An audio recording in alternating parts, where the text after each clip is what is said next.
Amerikada bitta trakdan yiliga qancha daromad kelishini bilasizmi? Hozir men sizga aytib beraman. Amerikada traklarning yillik daromadini chiqarish uchun haftalik hisob-kitoblarni to'g'ri qilishimiz kerak.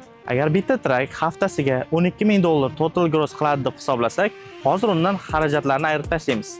Birinchisi company fee, ya'ni kompaniyaga to'lanadigan summa. Bu taxminan 12% atrofida bo'ladi. Ikkinchisi insurance taxminan $400-450 atrofida bo'ladi.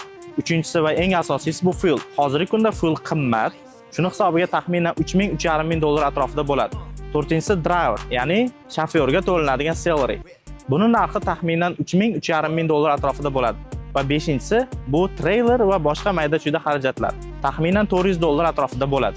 Shunda bitta trak haftasiga $3,000 atrofida daromad keltiradi va yiliga o'rtacha 40-45 hafta ishlasa, $120-130,000 yillik daromad bo'ladi. Lekin bu sifralar trakt holati va dispetcherlarning salohiyatiga qarab o'zgarishi mumkin. Masalan, trakingiz eskiroq bo'lsa, xarajatlar miqdori ko'payib ketaveradi. Amerika logistikasiga oid boshqa qiziqarli ma'lumotlarni bilmoqchi bo'lsangiz, sahifamga obuna bo'lib qo'ying.